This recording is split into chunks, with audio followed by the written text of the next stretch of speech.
which is frustrating. I'm Turner. This is Indian Hen Outdoors. So, if you've ever tried to have any kind of conversation with anybody about what's the best pump action shotgun ever made, you've probably heard something like this. The Remington 870 is the best shotgun ever made in the US of A. That's all there is to it. Sweetheart, we put some paper towels on this, I'm drowning over here.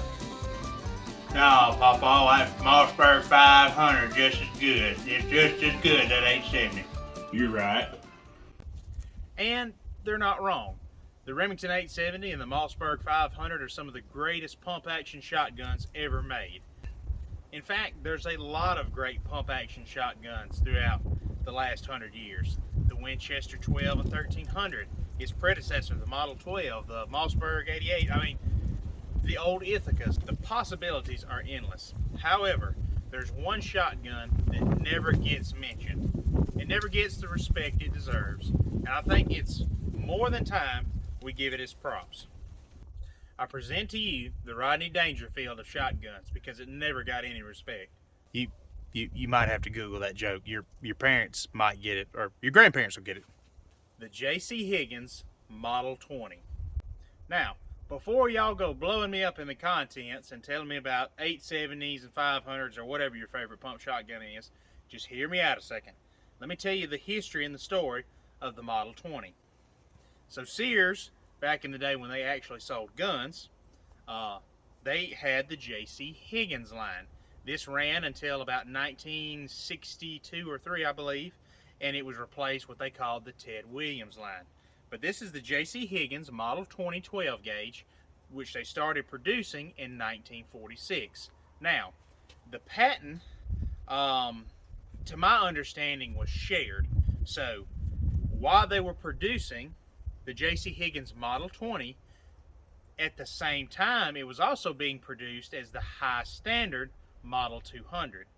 Now, they're the same gun except essentially stamped different. Now, what's interesting about this particular firearm and a lot of old firearms, I don't know what year it was made or where or whatever, because before the Gun Control Act of 1968, you were not required to put a serial number on it. Now, going back to the 870 and the 500 Mossberg, this weapon predates both of them. So, the 870 didn't come out till 1949, and the Mossberg Model 500 didn't come out till the early 60s. It may have been 1960. I'm sure someone will correct me of that in the comments.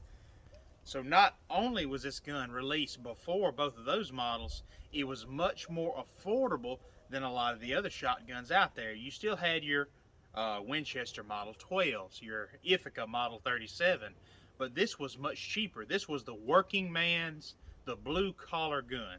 It's not the most beautiful shotgun, but it wasn't meant to be. It's a tool. It's a pack mule.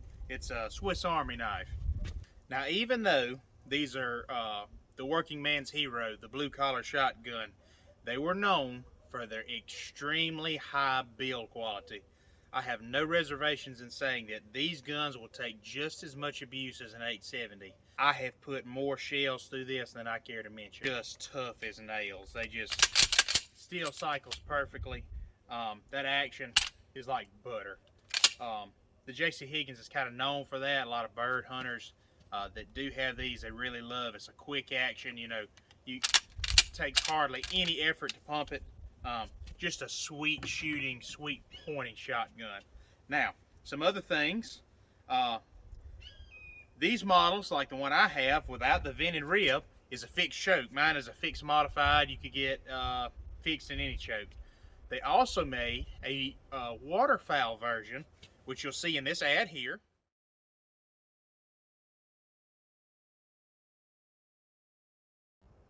And as you can see, it actually came with 3 removable chokes and a vented rib. So in a lot of ways, it was kind of ahead of its time. Some unique features of the J.C. Higgins. So apart from, you got your button that you have to press to pump it. Put one in the chamber the first time, like a lot of shotguns. Got your safety. But this also came with this selector switch. Right? put a shell in. If you flip the switch, you can pump the gun and it will not put one in the chamber. What that's for is so you can, if you've got one loaded, you can eject one and not put another one in the chamber, which is a kind of cool feature. Flip it back to the off position so the selector is off and cycles as normal. So I know what you're thinking.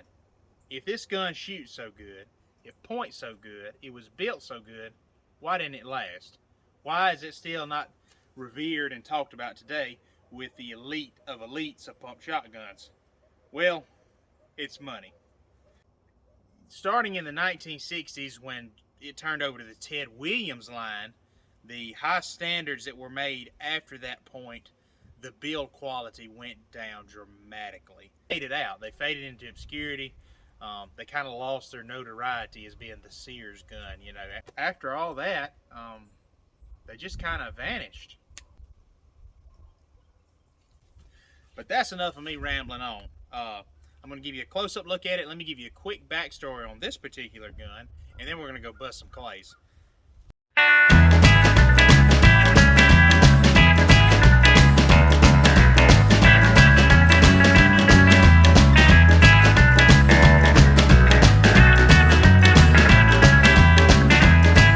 I've got your attention.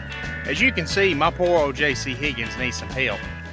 Sadly, it doesn't hold a lot of value amongst collectors because they made a lot of them and they were very affordable. So we're not going to mess it up by changing or even modifying something. So if you'd like us to do a video on restoring this gun, maybe even Cerakoting it, let us know in the comments. While you're there, hit that subscribe button. The more subscribers we have, the more awesome content we can put out for you, the viewer. This particular gun, I got, it was my great uncle's, H.P. Smith. When he passed away, it wound up in the hands of my grandfather, and then my father got it from him specifically to give to me when I was 15 or 16 years old.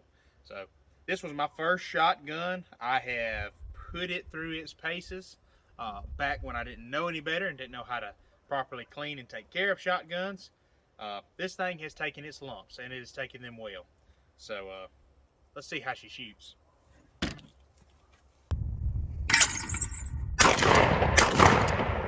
right.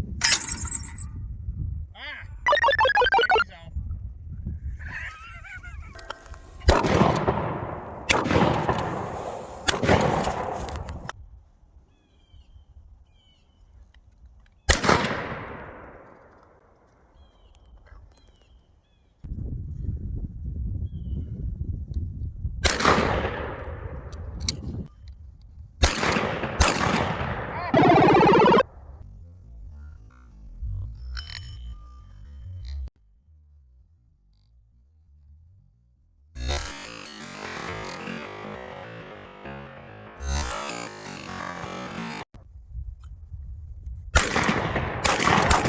So, I do not currently have a plug in this gun, so from the factory, it will hold 5 in the tube, making it 5 plus 1.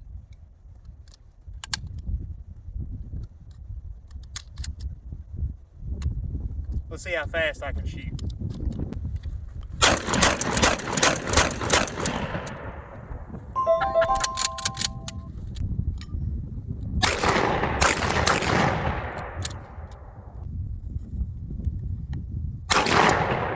You ready? Yeah. That about wraps it up for today. Be sure and hit that subscribe button. In a few weeks, we're going to be doing a pump shotgun shootout. We're going to shoot out most of the guns we've talked about today. The Remington 870, the Mossberg Model 500, the Winchester 1200, the JC Higgins, and maybe a few more. Remember, the more likes and subscribers we have, the more content we can put out for you, the viewer. Until next time, this has been Indian Hen Outdoors. Thanks for watching.